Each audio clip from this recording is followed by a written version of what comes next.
Bonjour, je me présente Solène Panigaille, je suis chef de projet au Bureau interprofessionnel des vins de Bourgogne et je vais vous parler un peu de l'utilisation qu'on a eue de l'outil Polyscan au cours de nos essais en 2020 dans le cadre d'un projet sur la longévité des vins blancs de Bourgogne.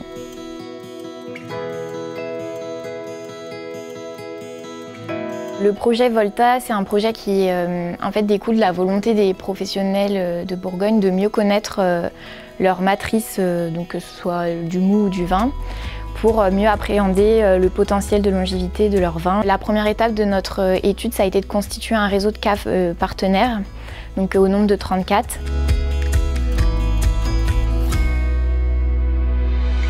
On s'est tout de suite tourné vers l'outil Polyscan puisque c'était un outil qui était déjà utilisé sur le terrain, qui nous permettait dès la première année d'acquérir un nombre très important de données rapidement et de les traiter ensuite statistiquement pour pouvoir interpréter des résultats. On a décidé en 2020 de s'intéresser donc en effet à l'étape de pressurage et on a suivi 70 pressoirs avec en tout environ 900 mesures de fait. On a travaillé avec une dizaine de Polyscan en réseau.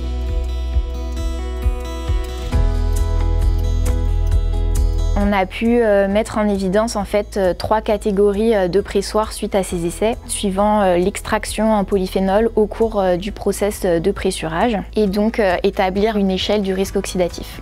Donc on a vraiment pu avoir un état des lieux vraiment des pratiques en Bourgogne grâce à cet outil qui était vraiment un outil aussi de terrain. Nous on ne l'a pas du tout utilisé comme outil R&D.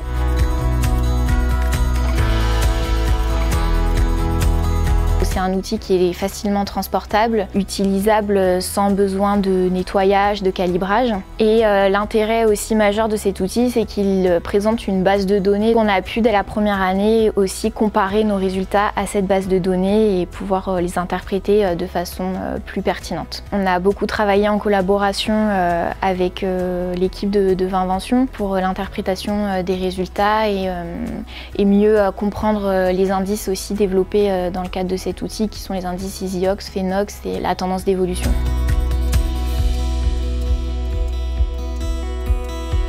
Une seconde étape qui a été suivie en 2020, c'est les suivis de mise en bouteille au sein du réseau. On a pu réaliser des tendances d'évolution sur 49 cuves de tirage et on a suivi 17 lots vraiment pendant la mise avec des suivis d'oxygène pour pouvoir environner les mesures que l'on faisait sur le vin, savoir quelle quantité d'oxygène était mise à ce moment-là. Ces bouteilles qui ont été suivies pendant la mise, elles sont prélevées et amenées à la cave expérimentale du BIVB et on les suit dans le temps en faisant des mesures toujours de tendance d'évolution à intervalles de temps réguliers et complémentées à un appui sensoriel grâce à un panel de dégustateurs. On a à chaque fois choisi un même obturateur pour tous nos suivis pour retirer ce biais dans l'étude de la longévité du vin blanc et vraiment s'intéresser à la matrice, savoir comment elle évolue d'un point de vue stabilité oxydative au cours du temps. On a ensuite décidé de faire des suivis d'élevage, on fait des prélèvements sur fût, en faisant des tests de tendance d'évolution pour voir comment et à quel moment se construit ou se déconstruit le potentiel de longévité du vin blanc.